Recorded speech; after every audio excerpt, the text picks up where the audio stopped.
नमस्कार, स्वागत है आपका पल संवाद में। मैं हूं आपके साथ सुहानी बहुगुना। मणिपुर में हालत उस मोड़ पर पहुंच गए जब मुख्यमंत्री एन बीरेन सिंह ने 9 फरवरी को इस्तीफा दे दिया और इसके कुछ ही दिनों बाद राज्य में राष्ट्रपति शासन लागू कर दिया गया।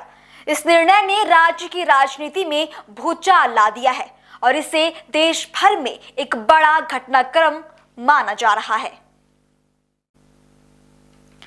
गृह मंत्रालय द्वारा जारी अधिसूचना में कहा गया कि राष्ट्रपति द्रौपदी मुर्मू का मानना है कि ऐसी स्थिति उत्पन्न हो गई है जिसमें राज्य सरकार संविधान के प्रावधानों के अनुसार नहीं चल सकती। अब मणिपुर सरकार के सभी कार्यों और राज्यपाल द्वारा प्रयोग की जाने वाली सभी शक्तियां राष्ट्रपति के अधीन होंगी।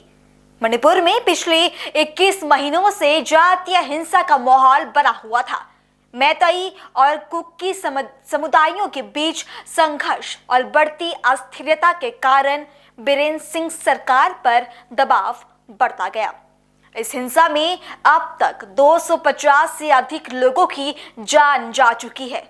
इस कठिन परिस्थिति में मुख्यमंत्री ने केंद्रीय गृह मंत्री अमित शाह से मुलाकात के बाद राज्यपाल अजय भल्ला को अपना इस्तीफा सौंप दिया था।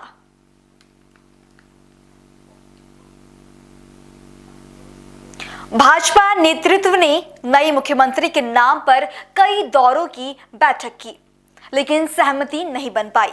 पार्टी के पूर्व उत्तर प्रभारी संबित पात्रा और पार्टी विधायकों के बीच चर्चाएं विफल रही, जिससे राज्य में नेतृत्व संकट गहराता गया और अंततः राष्ट्रपति शासन लागू करना पड़ा।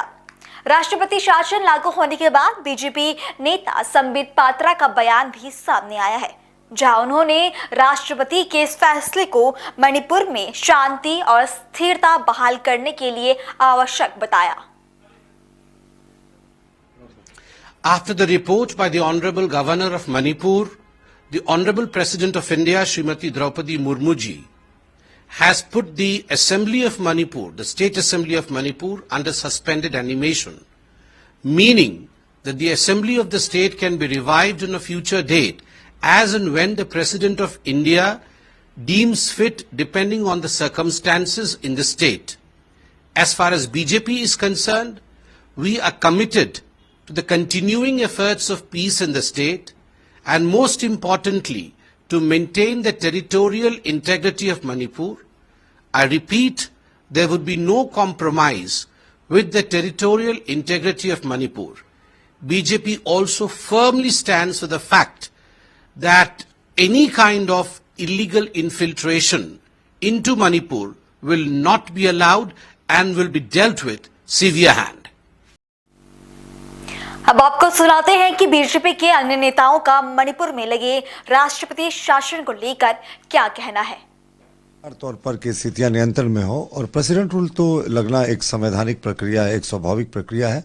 जो वर्तमान मुख्यमंत्री उन्होंने इस्तीफा दिया और ऐसे स्थितियां नहीं बन रही थी कि किसी दूसरे व्यक्ति ने क्लेम नहीं किया, तो ये थोड़े समय के लिए प्रेसिडेंट रूल लगाया जाता है जब तक कि किसी को मेजॉरिटी नहीं हो और वो कोई क्लेम नहीं करे। तो इसको इस तरीके से नहीं देखना चाहिए कि कोई सरकार अभी है नहीं, वहां राष्ट्रपति शासन चल रहा है और जैसे ही सरकार बनाने की स्थितियां होंगी हम दावा करेंगे। इस वक्त कांग्रेस का बहुत शार्प रिएक्शन आ रहा है। कल जयराम रमेश ने कहा था कि 21 महीने तक मणिपुर को जलने दिया गया, इसको उसके हाथ पे छोड़ दिया गया और बाद में इस्तीफा हुआ बीरेन सिंह का, जो पहले भी हो सकता था, स्थिति कंट्रोल में हो सकती थी। आज पी चिदम्बरम का कहना है कि मणिपुर में जो बीजेपी है वो 2 फ्रैक्शंस में डिवाइडेड है, 2 गुटों में बटी हुई है और ये गुट के सीएम को एक्सेप्ट नहीं कर रहे हैं, वहाँ पर नहीं कर सकते हैं और इनएविटेबल था प्रेसिडेंट रूल मणिपुर में, क्योंकि जो सेंट्रल लीडरशिप है बीजेपी की उसने किसी की राय नहीं मानी, बीरेन सिंह को पहले नहीं हटाया और ये सब सारी खामियां जाएगी। देखिए, देश में तेजी से अप्रासंगिक हो रही कांग्रेस को अपने घर में पहले झांकना चाहिए भाई कि क्यों दिल्ली के चुनाव में तीसरी बार भी उनका खाता नहीं खुला। वो मणिपुर में हमारे यहाँ ताक झांक कर रहे हैं कितने गुटों में बटा। पहले वो तो अपना एक बार कर लें कि आज़ादी के बाद से कितने बार कांग्रेस बटी।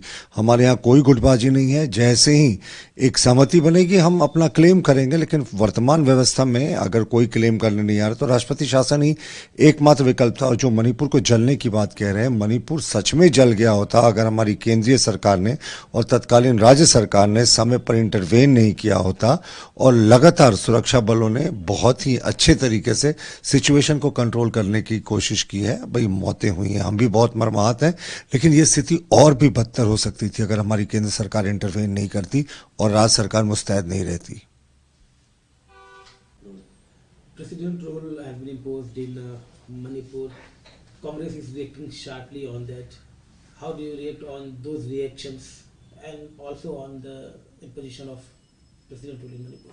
See, the outgoing chief minister resigned, and there was a constitutional voice. So, as per the constitutional norms, president rule was imposed because nobody came forward to form the government. We'll be forming the government very soon. We'll be laying our claims very soon, but till the stopgap arrangement has to be made. So, president rule was imposed, and Congress should not act very sharply on imposition of the president rule, because they used to impose president rule just to dismiss the elected governments. Now we have imposed the president rule because there is a constitutional void, and somebody has to take care of the government. So president rule has been imposed, but I tell you, this is a temporary arrangement. Very soon we'll again be laying claim to form the government. Congress has been saying that this is the outcome of BJP's central leadership, because they didn't listen to any suggestions and they just let Viren Singh continue in that situation when Manipur was burning, violence was taking places. But Congress should look at its own track record. We did prevent Manipur from actually burning. Manipur was in a very bad state. Two communities had actually, come head on, and if the central government had not intervened, if the state government had not been vigilant, the situation could have been far, far worse. So the central government did a commendable job because the situation might have been just very, very bad. So the Congress should look at its own track record. How can they forget 17,000 Sikhs who were massacred during the 1984 era? So many riots have happened during their tenure. They did not do anything. In fact, the then Prime Minister Rajiv Gandhi had infamously said, when a big tree falls, there is always a shaking on the ground. But we have done our best to control the situation in Manipur. वहीं कांग्रेस नेता जयराम राकेश ने मणिपुर में राष्ट्रपति शासन लगाए जाने को लेकर केंद्र सरकार और प्रधानमंत्री नरेंद्र मोदी पर तीखा हमला बोला। उन्होंने कहा कि बीजेपी सरकार की विफलताओं के कारण राज्य का सामाजिक ताना बाना पूरी तरह से बिखर गया है। ये पूरी तरीके से अप्रत्याशित नहीं है।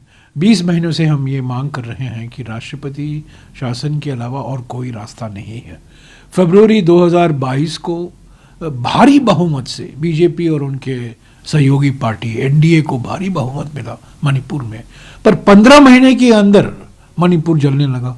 300 से भी अधिक लोग मारे गए, 60,000 लोग विस्थापित हुए, करोड़ों रुपये को प्रॉपर्टी जलाया गया। तो एक तरह से एक भय और शक का वातावरण पैदा किया गया अलग अलग समुदायों में। तो सामाजिक सद्भावना हुआ करती थी, वो बिल्कुल बिगड़ गया। 20 महीने हो गए, 21 महीने हो गए हैं, प्रधानमंत्री वहाँ गए नहीं हैं, गृह मंत्री बिल्कुल विफल हुए हैं। हमने अविश्वास प्रस्ताव लाया और एक दिन पहले, कुछ घंटे पहले ही मुख्यमंत्री ने अपना इस्तीफा दे दिया। मैं समझता हूँ सुप्रीम कोर्ट ने जो कहा था अगस्त 2023 को कि मणिपुर में संवैधानिक प्रणाली पूरी तरह से ध्वस्त हो चुकी है, ये सुप्रीम कोर्ट का शब्द है। सुप्रीम कोर्ट ने यह कहा था अगस्त 2023 को। तो मैं समझता हूँ कि राष्ट्रपति शासन लागू करना एक और कदम है, अच्छा कदम है, पर वास्तविक था, इसके अलावा और कोई विकल्प नहीं था। अभी क्या होगा हम कह नहीं सकते, पर एक बात बिल्कुल साफ है कि ये बीजेपी की राजनीति के कारण, विभाजनकारी राजनीति के कारण, ये डिवाइड एंड रूल के कारण ये सब मुसीबतें लोगों को सहना पड़ रहा है। और आज भी हम मांग करते हैं, राष्ट्रपति शासन तो लागू हो गया है। अभी मुझे जानकारी मिली है आज पार्लियामेंट में कि प्रधानमंत्री 23 या 24 को गुवाहाटी पहुंचने वाले हैं। वहाँ कष्ट करें वो प्रधानमंत्री, थोड़ा आधे घंटे का एयरक्राफ्ट लेकर इम्फाल जा सकते हैं, 1-2 दिन वहाँ रुकें, हीलिंग टच वहाँ की शुरुआत होनी चाहिए, सामाजिक सद्भावना लौटानी चाहिए मणिपुर में।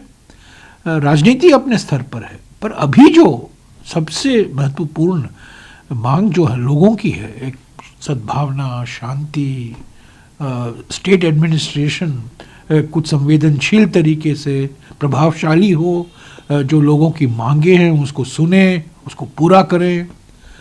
तो उम्मीदें तो बहुत हैं, पर सबसे बड़ी उम्मीद है कि प्रधानमंत्री जाएं।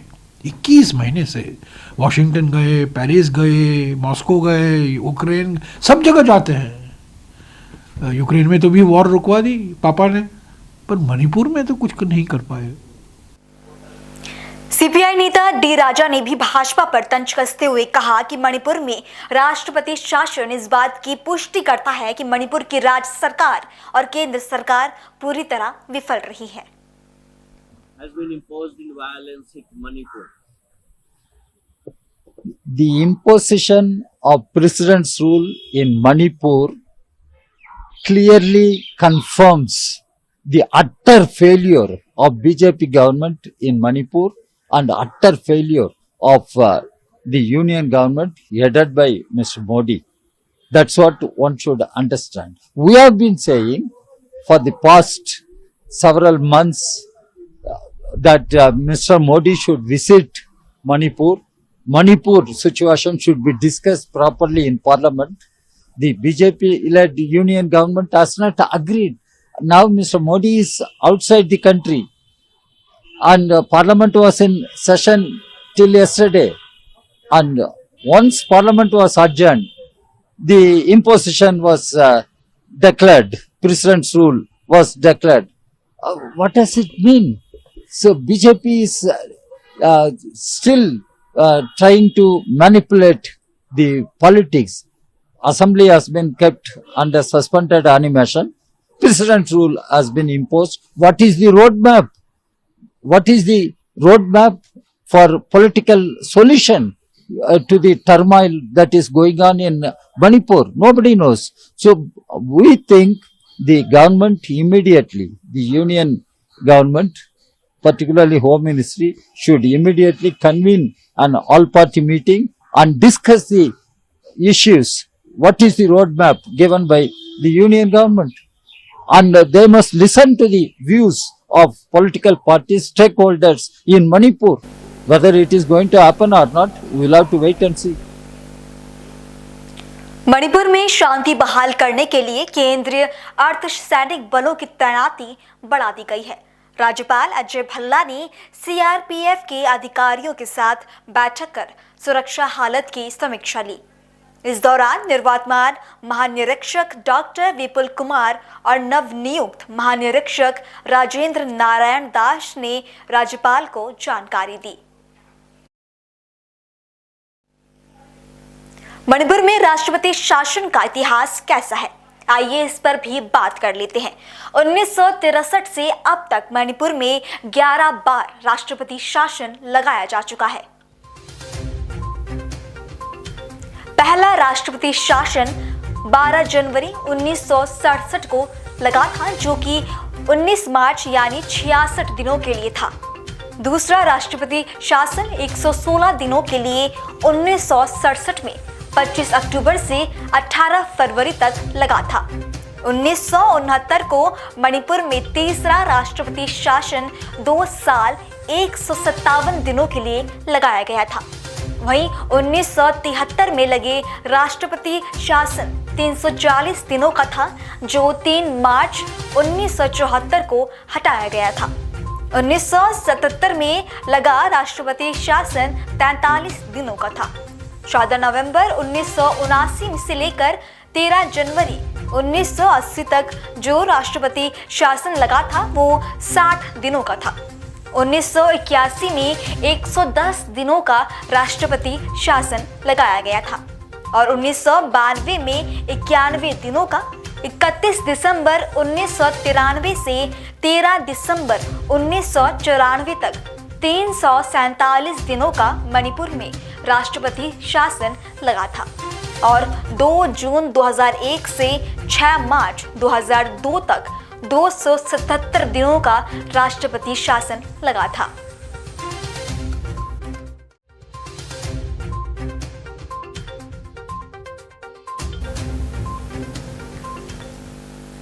किन परिस्थितियों में राष्ट्रपति शासन लगाया जाता है, इस पर अगर बात करें तो संविधान के अनुच्छेद 356 के तहत इन परिस्थितियों में राष्ट्रपति शासन लगाया जाता है। देखिए,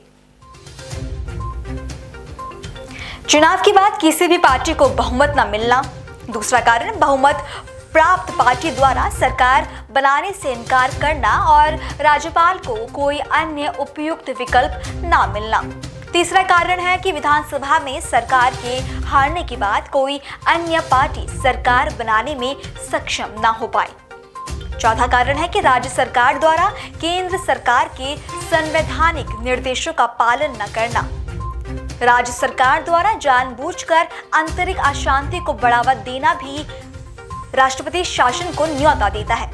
राज्य सरकार द्वारा अपने संवैधानिक दायित्वों का निर्वहन न करने पर भी राष्ट्रपति शासन लगाया जाता है। मणिपुर में राष्ट्रपति शासन लागू होने के साथ ही राज्य की राजनीतिक और सुरक्षा स्थिति केंद्र सरकार के नियंत्रण में आ गई है। भाजपा के लिए ये एक बड़ी चुनौती बन गई है, क्योंकि राज्य में पार्टी के नेतृत्व को लेकर संकट बना हुआ है। अभी देखना महत्वपूर्ण होगा कि केंद्र सरकार मणिपुर में शांति और स्थिरता बहाल करने की दिशा में कैसे कदम उठाती है।